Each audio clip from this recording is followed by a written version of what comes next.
Do you practice with your students in your lessons?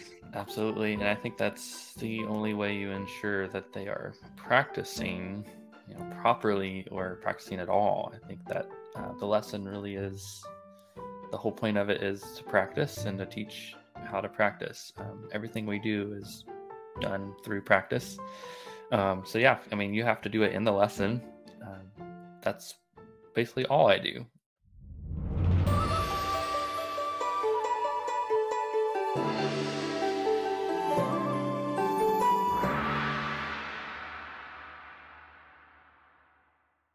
In today's episode, Michael Richey, my guest, is going to talk about practicing. Have you had students who don't practice? Do any of your students not know how to practice? How do you train your students to practice properly? How do you ensure that they are actually practicing the right way at home? How do you motivate students to practice? And he's also going to give us 5 tips for practicing effectively and efficiently. There's a lot of good stuff in here. Hope you enjoy. Welcome to the Piano Sensei Way.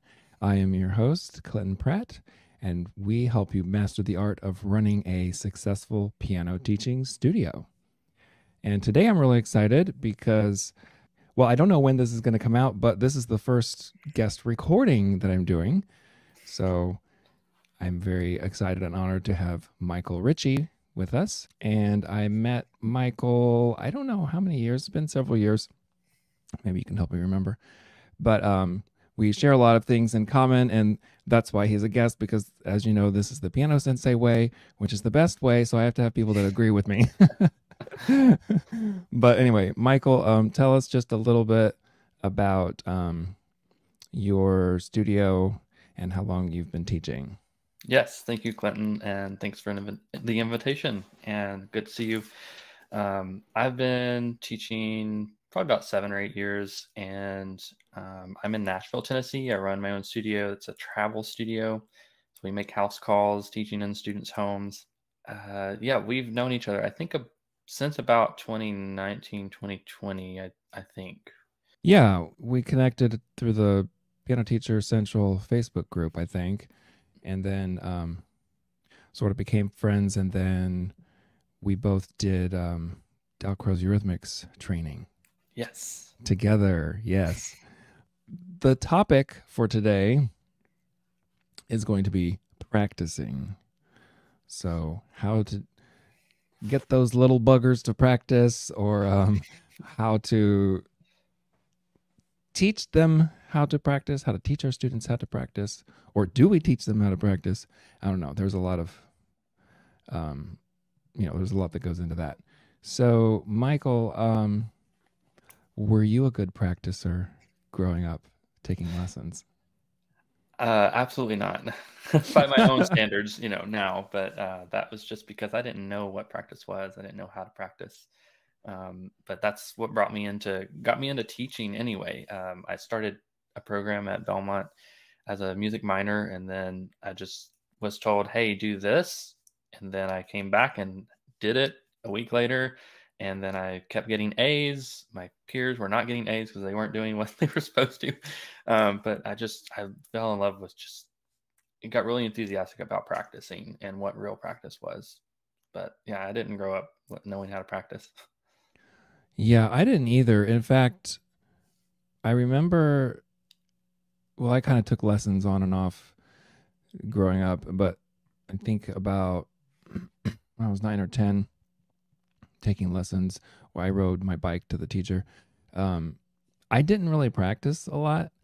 And the funny thing is, I didn't really know I was supposed to practice. So, that's one thing maybe as teachers we should think about. Like, are we just assuming that, students know they're supposed to practice? My teacher never told me. I I was guess definitely she, asked to practice. yeah, I think I could kind of like get through it, whatever she asked me to do in the lesson. So she just maybe assumed I was practicing. But I didn't know. I would just show up and she said, okay, we're going to do this one. And I kind of played the piece and I went home, and I did play the piano at home, but I was more just like fiddling around. So I think my mom just thought, okay, yeah, he's practicing. But anyway, I just thought that was funny because I didn't really know I was supposed to practice. And then, yeah, it wasn't even until maybe grad school that I really got really good at practicing. My teacher actually helped me practice in our lesson. So I don't know. Do you do that? Like, do you practice with your students in your lessons? Absolutely. And I think that's the only way you ensure that they are practicing, properly or practicing at all. I think that the lesson really is the whole point of it is to practice and to teach how to practice. Everything we do is done through practice. So yeah, I mean, you have to do it in the lesson. Uh, that's basically all I do. It's really hard getting an advanced student, particularly into this idea. If they have transfer and say you don't just play it over and over and over and over, you have to practice. When I was a new teacher, when I first started teaching, I thought that was cheating. Like, should I actually like practice with my student? Should like I thought we were just supposed to like imbue all this, inspirational wisdom, and they practice on their own and they're supposed to show up, and isn't it spoon feeding or whatever, just to be like, play that first part, okay, let's do it again and see if you can do it 3 times in a row, wait, let's fix that. I thought that was cheating or something. Hmm. Yeah, that's a good point because I don't know, I never had it modeled, so I was always kind of trial error when I started teaching myself. Besides in at a college age. So, for younger elementary students, didn't really know what that looked like, but yeah, it definitely felt different to not have them painstakingly go super slow, sight read the first time, and then send them home with it. Um, Rather, we are all already starting in sections. We're demanding that they play with dynamics and play expressively from the get go, even if it's a slower tempo and shorter section. So that was very new, but I think a more effective way to teach. Yeah, and let's think about a specific example. So, like, say you have a, I don't know, 8 year old, 7 or 8 year old beginner, and you turn the page in their method book, and here's the next piece. So what do you do? Yeah, or some, I don't know, some teachers might just say, okay, here's the next piece, and that's your assignment. So go home and practice, and I'll see you next week, right? So I'm assuming you don't do that. What would you do to, like? Do you go ahead and start right then with that new piece and start practicing with them? So yeah, when you turn to a new piece, we're actually not going to sight read it first. I'm going to play it for them or play a part for them or listen to recordings. That's why I like methods that have recordings available. And, with Dalcroze rhythmics, we're moving first. We're getting it into our ears, into our bodies. Um, and then we might be ready to start sight reading. And, what I call sight reading is much more than just going note by note and decoding the music, you might say. So, yeah, I mean, sometimes I start them at the end. Sometimes I start them at the hardest place in the music. Sometimes I just identify this is the pattern that recurs throughout. And so we just do that, teach it by rote.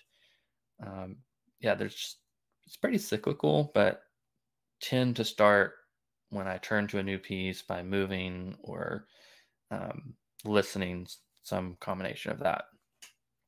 Yeah, that's good. Definitely helps, prepare them so they're not just Yeah. jumping right in. And I expect that in practice. I tell them, hey, start with this when you practice tomorrow because it's going to be kind of new again.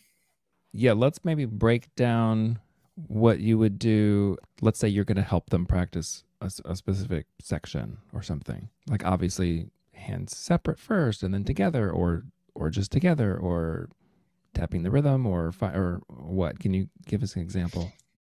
Yeah, I mean, all of those, of course, going to depend on a piece of music. I think that after we've listened to it and we've moved to it, moving, of course, is about rhythm primarily. We're going to sometimes take it hands separately. I would say that depends on the texture. If we're talking about an elementary student, I don't do a lot hand separately in this unless there's kind of a harder pattern in one of the hands. Um, Otherwise, yeah, I mean, we might go one measure at a time, or four measures at a time, but I definitely want them to understand we're stopping at this measure. Please don't play further. So we're not taking the full thing all at once. Yeah, that's definitely an important point, and maybe that seems obvious, but But it's yeah, not, and it's not to it's not them. obvious, right? You And know, you again, you might say that, you might tell a student, okay, now when you practice, don't just do the whole thing, but how do we know they're really going to do that, right? And so that's why, like you said, I think it's important to actually do that right there in the lesson, right? Like, okay, start there and stop here. We could point or you could cover it up with whatever, and then have them do it, right? And then right. sometimes I found that the first task I'm trying to get them to do is actually just identify the section or see if they can stop at the right spot, right? Yes. So Yeah. like we're trying to practice this spot, but the first thing I'm trying to get them to do is just play that section so that we know that that's what we're talking about, right? Right. Yeah. So they might not even be getting better at the section, but I'm just like, can you start here and stop there? And then they play, and a lot of times they just keep going, right? And I wait a second, and then finally I interrupt, right? I'm like, okay, now remember, what were we trying to do? Yeah. Which part are we Yeah. practicing, right? This is why listening at first is so important because they'll know sort of how it's supposed to sound, and most of the time they'll be able to detect what's going wrong. Sometimes they don't, but it makes it easier because they have something to go off of. I mean, it's an oral skill that we have to rely on. It might be a good time to talk about a specific example of a student who transferred to me and was coming in and just played her pieces once or twice a day, and she thought that was practice. Mm-hmm. We'll call her Bonnie. Bonnie came in and she had played several years, was probably about mid elementary, but things were starting to really heat up and she didn't know how to handle them. So I really just had to take and assign one section on multiple pieces every week and say, you're only allowed to practice this much. So I think that's one way you can help us, especially transfers. But if you have a current student and you want to kind of change the way you're going to teach practicing, then it would work the same way. Just take one section. You don't have to assign the whole piece every week. That's sometimes relieving to students, but it really helps them to think the way that we want them to think, and to sections and categorize the different things they have to do. Right. And then I'm assuming then when Bonnie comes back the next week, you ask for that specific Yes, we section, start right? there, right? We don't go to something new first. Well, sometimes I do once they start into the habit of it, because I don't want to start the conversation with, well, did you practice, did you, what if they didn't, then it sets a bad tone for the lesson. Mm. Yes. Yeah, that's a whole other topic. Well, it's the same topic, but we could go on with that for a while. I know some students right when they come in and you say, "How are you?" A lot of times they'll start giving an excuse for why they didn't practice, right? Like, "Oh, I'm good, but I was busy this week. I had a party and a blah blah blah," and I can tell they're sort of like inching their way towards or like an indirect Yeah, excuse why they're not prepared, right? yeah, And I kind of don't care. I mean, I care about them, but I mean, if I'm just going to help them get better, then okay. I mean, even if they didn't practice at all, or even if they practiced a lot, we're still going to work on stuff. So, yes. Yeah, we can practice because that's what I do in the lesson. That's my primary job in my opinion. Um, Yeah, and I know some teachers get irritated when clients or parents of students call a lesson a practice, right? Like, oh, when's the next practice? And they're all offended. Like, it's not a practice, it's a lesson. Practice is for, basketball practice. They go to every day and they practice at home, but the lesson is not a practice. yeah, it doesn't really bother me that much. I don't have many people who call it a practice. I get more of like class. Like, Yeah, well, it's not really a class, but right. Just one on one. But yeah, it kind of is a practice, so it doesn't bother me either. Yeah. yeah. And I would just say it takes time. Like going back to Bonnie, she transferred, and it probably took her a year to really get around to the idea of like, okay, this is what my teacher expects, and this is now we've established a really good practice routine. You can really get somewhere, and so yeah, it takes a lot of time if you want to switch this up for your current students or for new students coming in. It takes a little time to adjust to this new way of thinking, perhaps. Do you want to connect with other teachers in person? Do you want to learn new teaching strategies and explore outside the box approaches? Join us at the Creative Teaching Conference, a radical retreat to recharge and reinvigorate your teaching. This unique conference was started by me and my two friends and colleagues, Christopher Oil and Tony Parlapiano, back in the summer of 2022. All three of us had so many ideas we wanted to share, but instead of trying to get selected for an MTNA or NCKP conference, we created our own event. We each present a few workshops, but we also have guest presenters as well. Topics include improvisation, composition, student-led learning. You'll experience inspiring workshops on creative teaching strategies and creative performance ideas. Learn about different ways to structure lessons, such as online groups, memberships, and subscription models.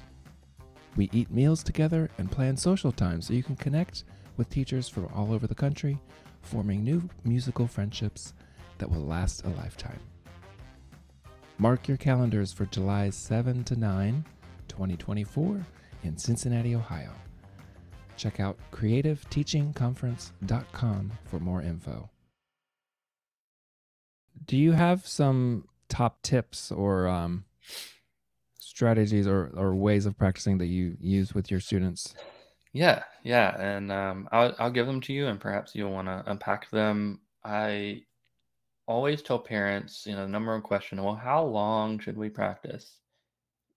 Well, I think frequency over duration. Frequency is much more important than duration. Just go and touch your instrument, like go and sit at the piano and play a note. If we can start with that, I'm gonna be pretty happy. But I think it's gonna be much more important to come more frequently in smaller amounts of time than sit at the piano, set a timer. I have to practice for 30 minutes, but what I'm really doing is maybe 10 minutes of practice and 20 minutes of fiddling. And Mm-hmm. fiddling's okay, but usually means they don't get to the assignments that they are assigned. The Yeah. second thing, I think planning is super important. So we are teaching students how to plan their time. I had to do this even in college. I still do it now as an adult professional. I have to write down. I really like to write things down. This is what I'm planning to do. This is the piece. These are the things I'm working on. Doing that, sections. I put sections down in student assignments. Um, we have to teach them how to actually stop at the end of a section, maybe pick up in the middle of a piece or at the end of a piece rather than starting at the beginning each time. I think the third thing is tempo and length are what makes something more difficult or less difficult. So tempo and length and being able to manipulate that as a student is really important. Fourth thing, always play artistically. Doesn't matter how slow, doesn't matter if you're playing one hand at a time, but the touch matters, the staccato legato matters, the rhythm matters, everything matters from the get-go. And finally, I think one last thing is one time is not enough. Right, exactly. I like the analogy of like if you're practicing basketball, like shooting free throws or something, Hmm. and you're trying to get it in the basket, and like you miss it a whole bunch of times, and then finally I get one in. Yay, I'm good at basketball. Right? And it's like, um, you only got it in once, right? Like Yeah, nobody would, even kids understand like that's silly. You're not good just because you got it in once, yeah, right? And so yeah, it's the same with a musical skill or whatever you're trying to play a section, and you're trying it over and over, and then you finally get it, and then you go on. Like no, that's you only got it 1 out of 20 times or whatever, right? yeah, yeah. And sometimes it happens right at the end of a lesson, and you just kind of gotta move on, but just impress upon them that one time's not enough. So, and this semester, I've really has started putting actual kind of suggested numbers when I write their sections down, like do this 4 to 5 times or do this whatever. So hopefully throughout the week they've done it 20 or 30 times or maybe more, depending on what it is. Right. Yeah. I like what works a lot is 3 times in a row. Mm-hmm. Um because in a row is important, or even 7 times in a row. That's pretty hard. But because if you get it wrong, get it right, get it wrong, get it right, get it wrong, get it right, like back and forth, you're still at only 50%, like you want. Right, right. You still want, I think that's hard to teach younger minds, but you really want like 85 plus percentage of success, right? Maybe you want 90%. I don't know. But Yeah. you're trying to teach them that, but it's hard to explain percentages to a small child. Right. So 3 times in a row, I sort of like it. I think it's sometimes hard for students to get something in a row 3 times. Yeah. Well, it definitely is, like on the third one and like they just missed the last note or something. Oh, but you can kind of turn it into a game, Yeah. and it usually I find it helps them kind of focus because like okay, I got it once. Now I'm gonna I want to get the second time. Like they kind of learn how to focus. Take a breath, think about it, and give it my go instead of just I'm gonna do it again. I'm gonna do it again. I'm gonna do it again mindlessly. Yes. Yes. Pausing between passes is so important. We get in such a mess when we just go, go, go. Yeah. Yeah. Okay, I love those 5 things. Actually, let's go back. Um, so the first one, frequency over duration, as far as getting to the piano often. Yeah, I Mhm. I definitely like that as well. Yeah, sometimes parents ask, oh, how much do they practice? And yeah, I give the same answer. Like, well, more often than less often is Yeah. better. So yeah, even if it's just a little bit of time, like you Yeah. said, like just go touch the instrument. Like Yeah. yeah, definitely. Instead of I didn't practice for 6 days and then I Yeah. tried to cram it for an hour or 2 hours before my lesson or something. Yeah. Yeah. Yeah. And of course, I always tell them the first 24 hours after lesson is super important. So get to the piano. Yeah, I know. And I think that might be opposite than what students would think. Hmm. Or, like, oh, I just had my lesson and it went really well. And so they're kind of like on that high and like not really doing it the same day or the next day or maybe the Right. next day. They're like, oh, shoot, I have a lesson coming up. I should practice. Yeah. But yeah, like you said, really, you should do it like that same day when you get home or, do the same things and repeat it. Yeah, that's good. And then number two was planning. Now, do you plan with a student in your lesson? Like, let's come up with a plan of how you should practice, or how does that It work? really depends. I will with much older students, especially middle schoolers, and intermediate level students. So I think for younger students, it's much more of I'm writing notes, and hopefully their parents will read it to them. And I do make a point sometimes to say, "Hey, sit down with them, read probably the first two practices, read through the list, and then maybe have them tally or something every time they practice something on a list." Because you get a student come back, well, I didn't remember that on the it's written on the Yeah. list. I don't remember that, or I forgot, whatever it is, and I just try to make it to where they can't make that excuse anymore. And I don't want them to feel bad. I don't want to set that kind of tone in the lesson, but you know, um, so for younger students, it's talking to a parent about making sure they go through this list. And I'm also saying, hey, look what we just did. We did practice. Can you do this 5 times this week? The same thing we just did, and they have the steps written down for them. So hopefully they'll get into it after a while. A beginning Yeah. student, I don't actually expect to practice. So if they've just started 6 months, probably not practicing that much. I mean, 4 measures, 8 measures. Why would they want to spend 30 minutes on that? Right. Yeah. It's more like once we have, like, they're playing their piece in their lesson or we're working on it together. And then I might tell them, like, good, now, you can go play it at home too. Yeah, Instead of like, go practice, because they're kind of like, they can play their piece in 10 seconds. And so it's like, what are they going to do for 20 minutes or whatever? exactly. Yeah. Yeah. Okay. Number 3 was tempo and length. Yeah. And you were saying, yeah. And I think about this the same way too. So you're on board with the Piano Sensei way, Michael. Yes.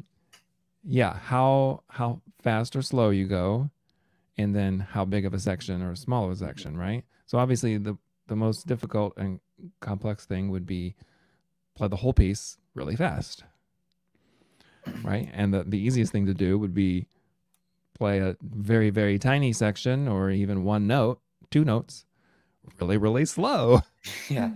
right? And so as you change the factors of the speed or the size of the section, then you're increasing the difficulty, Hmm. right? And so you want to always be in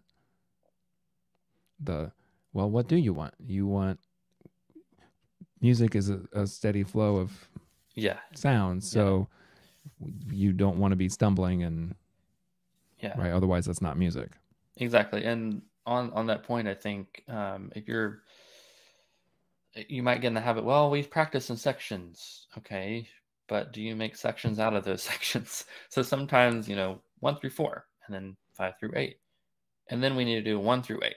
But don't forget, not just one time, multiple times, because it's different doing one to 8 than it is from 5 to 8. So you almost have to come back and okay, reduce the tempo again because we made it longer, and Right. then build Exactly. back up.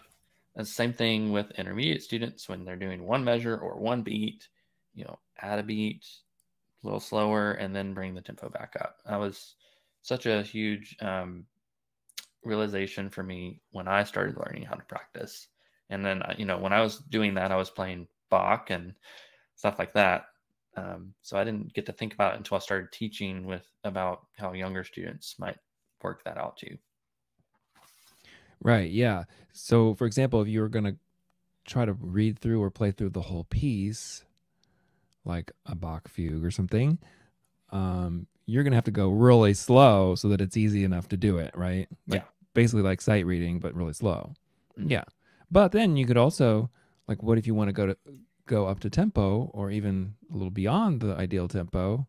Well, then you just do a really small section or one measure, Mhm. right? Yeah. Yeah. I think that's really good. And with then, we can help students in lessons, like if they try something and they kind of struggle a little bit, then okay, how can we make it easier? Let's either go a little slower or do less of it, Yeah. right? Or Yeah. both. And then sometimes they get frustrated and they've learned it really well out of tempo. They forget, oh, I need to bring the tempo up a little bit because the tempo marking's allegro or whatever. And they're playing it at, largo. Right. Yeah, and I think drastically changing the speed or the size of the section is helpful too, right? Like, in other words, you don't just have to go from playing the whole piece through super, super slow to playing the whole piece through pretty slow and then playing the whole piece through, right? At Hmm. 40 and then 42 and then Yeah. like you can say, oh, I wonder what this is like at 120. Just do three notes, right? And so then you can kind of have some, well, sometimes it's more satisfying sometimes to play like how Hmm. it's supposed to sound. I don't want to just go at glacial speed, Exactly. right? Exactly. Yeah. Yeah. And I think having introduced most pieces orally first and through eurythmics, that really helps them tremendously getting the tempo aspect, especially for fast pieces. When I grew up, I was not expected to play everything at the tempo marking. That was not a helpful thing for me when I started playing really advanced stuff. So, Mm-hmm. because I still struggle with fast things.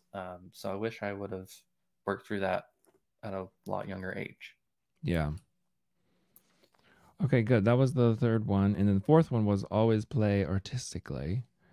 Yeah, and I think that's a good one. And I think there are different views on this too, because I've heard some teachers say, like that's expecting too much. Let's just learn the notes, Yeah. right? And then add things later, Right. add the expression, add the dynamic, once you've learned everything, okay, now let's put on the Yeah. polishing, the finishing touches. I think that comes from a sight reading primary approach. Like your primary thing is to teach them sight reading. That's fine. Um, but I think there's much more satisfaction in the music when you can play a retrondo and you can do a crescendo or diminuendo. You can play with beautiful legato touch or hand balance and those sorts of things. So much more important to me as a listener and a teacher. Yeah, and the sooner you're doing that, then it's gonna stick, right? Yeah. In other words, like you Yeah. spend weeks or months learning the notes and the rhythms, and then okay, great, now be musical, and the recital is tomorrow, No. right? Yeah, yeah, that's the way I grew up, but I just don't agree with that. And it goes back to number 3 on tempo and length. Like, while you're playing at a slow tempo or a shorter section, try it artistically because it's easier when you're doing that. Right, exactly. Yeah. And I had that realization too, even, I don't know, it was way too late in life where, yeah, I kind of had that realization of playing slower and like just letting it be musical and beautiful and flowing. And yeah, it's like that's still music, even if it's slow, Yeah, right? But it's not music if it's just because it's up to speed and yeah. like It's you're kind of stuttering or yeah, it's not, there's no phrasing. And yeah, that's not music. Yeah. But like you said, or some arguments against that are like that's a lot to do, right? Like, yeah, wait, right from the beginning, I'm going to play the right notes and the fingers and the rhythms yeah. and the dynamic and make a phrase and I'm Well, practice is right. how you do it. How Yeah. you do it is so much important. So that covers technique too. Mm-hmm. Is the student playing this blocked chord kind of clunky or choppy, or is it soft and rounded? What kind of sound? So you're also teaching them good listening skills, I think. And I will say, when they'll try it, and whatever we're working on, I'll say, okay, did you hear it? Or even if I am so excited they got it, and I say yes, I'll say do it again. So there's a lot of times I'll Mm-hmm. say, "Did you hear it?" And they'll go, "Well, whatever." I say, "Okay, let's do it again. You're listening for this," and they do it again. And if they can't give me an answer, I don't let them go yet. Yeah. Yeah. That's good. Right. And speaking of the technique, even with like a, I don't know, 5 note scale or something, right? It's not just here. I know the notes and the fingers for the scale. Do, do, do, do, do, do, do, do, do, right? It's like we want it to sound nice, right? Yeah, Even and maybe even with some inflection. Do, do, do, do, do, do, do, do. So like I'll accompany my students while they play a scale, with Hmm. like with a crescendo and with all this stuff, so they're hearing that, like you're saying, getting them listening and to make a nice sound, not just I'm typing out the notes of a Yeah, scale. yeah. I don't know if we're talking about practicing scales today, but Yeah, maybe we'll do part two of just one on scales. technique. I Yeah. have a lot of opinions on teaching scales, so Okay. Well, yes, good.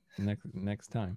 Um, I'll make a note. All right. And then the fifth one, which we kind of expanded upon already because it was at the end and we talked about it, was one time is not enough. Yeah. yeah. And I do this with students in the lesson. Yeah. I'm assuming you do too, Don't not do it just just one time in the lesson because that kind of right. translates into their at-home practice, Right, whether you want it exactly. to or So not. yeah, so you're working on, hey, did you get the F sharp? And then they get it once, and then you say, okay, good, now go practice and make sure you always do F sharp. Yeah, it's like we want to train that habit, so let's do it again and still get the F sharp, and let's do it again, and 3 times in a row or 7 times in a row. I have this quote which you'll probably appreciate, and I want the audience to hear too. This is from Richard Chronister, and here it is. It's one of my favorite quotes. If the student can do it accurately without us, he's ready to practice it at home. If he cannot do it without us, he has not yet learned it, and we have not taught it, and we should not assign it. Nothing is hard for the student who is ready. Good teaching makes the student ready to learn without us and without difficulty. That's really wonderful because the student readiness, yeah, I mean that's covers so many philosophies, Mm-hmm. especially like, the Gordon music learning theory. It like yes, you want your students to be ready, and I think that's our job as a teacher is get them ready to learn. Yeah, and the whole idea of that first part was if the student can do it accurately without us, he's ready to practice it at home. Mm, That's I think a lot of teachers would think that was weird or that's not what they do. Like the student kind of struggles in the lesson and then they say go practice so that it's better, mm, right? But he's saying they need to be able to do it without you. In other words, watch them do it yeah, without you in front of you, like yeah, have them demonstrate it, and then they go practice that and do it again at home. yeah. And his second sentence is if he cannot do it without us, he's not learned it and we haven't taught it and we shouldn't assign Oh, it. yeah. We shouldn't assign it. That's a big one. I mean, there's many times I start something in a lesson and I say, I don't want you to practice this. That's almost tempting them to do it. Yeah. But I mean, I will tell them, like, I don't expect you to practice this. We haven't done it together. Right. And then ideally, over time, I mean, we want students to become independent learners where For sure. they're doing, you can just say, oh, I think you would be great at playing the Chopin ballade. Here it is, and come back next week, like Yeah. see what you can do with the first part. Or, you know what I Yeah. mean? Like I mean, they, hopefully at that point they're curious and they're starting to, they have good reading skills and they're playing it at home for sure. yeah. I'm not sure that I've mastered that with particularly younger students who aren't motivated. That gets into I know another question you were going to ask, but yeah, I think sometimes having students understand like you can go on, so that's the opposite of don't go on, but you could go on because it's going to be the same kind of hand balance here or the same patterns in this section. Which this could probably be a whole nother show as well. Um, how do you motivate students to practice? Or do you motivate them to practice? I can't say that I do much. I think that my main practice philosophy is that they will naturally practice if I've done my job right in the lesson. Like they should really want to hear the end result and get to it. So that's a big job for me is picking engaging music and that sort of thing. I do think having performance opportunities in place and making sure they're moving towards those is a good motivator for a lot of my students, and parental involvement sometimes a big thing to motivate their practice, because I think most parents want them to practice, and then other parents don't build in the time. Like they're just busy. They're out of the house until 8 p.m. every single night. Yeah. And it relates to everything we were talking about, because if you're practicing with a student in the lesson and it's musical and enjoyable and they're able to do it, Hmm. then they're more likely to do it at home versus Exactly. like it's something they can't do and it's hard and you just tell them go practice. It's like, Hmm. well, that's not going to be fun, Yeah, And because it's still hard. right, yeah, I people didn't like have success. exactly. People like doing things that they're good at. Yes. It's more fun, like I hated like baseball in gym class in school because I was not good at all. Like I couldn't hit the ball. I couldn't pitch. Mm-hmm. I didn't want to do it. I hated it. If I was good, then I would like it. But then there's the chicken and the egg thing because, Hmm. well, maybe I could have gotten better maybe if I practiced, but I didn't want to because I wasn't good. So, Yeah. like you need a little bit of motivation to or some help getting a little better, and then you see like, oh, actually it's kind of fun. I got a little better, and then I want to try it again, right? Hmm.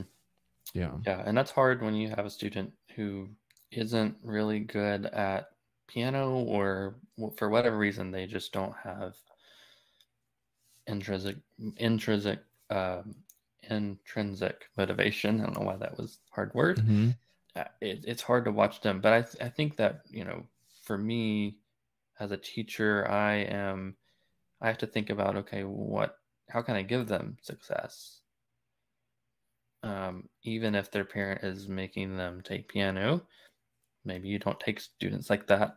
Sometimes I do, usually because they're paired with a sibling who's taking lessons. Um, yeah, or it just happens when you have siblings taking together and one of them kind of naturally dislikes lessons or becomes ungood at it. I don't know. There's probably much more there, sibling order and stuff like that. Um, Mm-hmm. but I think that um, I, as a teacher, have to find if I'm continuing with them, if we are going to do lessons, I have to work really hard to find something they can be good at. I think music is powerful that way. I'm not sure that baseball has that same opportunity to be for anyone. So, I also hated baseball because I was no good at it. Yeah, I was no good at anything. Um, but I think anyone can really kind of have success at piano. Their tool or their thing might be improvisation. They may Mm-hmm. never read a note on a page ever. I think that's fine. Okay. Well, yeah, this has been a good conversation. Is there anything else you wanted to mention about practicing or how to practice? I can't think of anything other than like it takes time. Don't rush a student into it, and every student's different. Truly, so Bonnie, my student, might take a year, whereas another transfer student might take 3 months to kind of get on board with practicing. But build it. I have had to do a lot of thinking about beginning students because I didn't have that modeled again, and it's been a long time since I was a very, very beginning student starting out piano. So yeah, many years ago I switched to like no practice beginners. Like I tell Mm-hmm. parents they don't have to practice, and the ones that do, great. They come back and they're excited. The ones that don't, doesn't bother me. Yeah. Well, that's interesting too. That could be a whole other topic too. Yes. Yeah. I know some people that would freak out like, what? You don't require them to practice? Well, I would say Yeah. at the beginning, once we're talking Right. about the second book or maybe the third book, pieces are longer and that sort of thing. Yeah, Mm-hmm. practice is gonna heat up. But I'm teaching them how to practice, so that's a different thing about my lessons. All right. Well, thank you, Michael. Yeah. It's been a great conversation. And I'll put those 5 tips in the show notes. And I'm your host, Clinton Pratt. This is the Piano Sensei Way, and see you next time.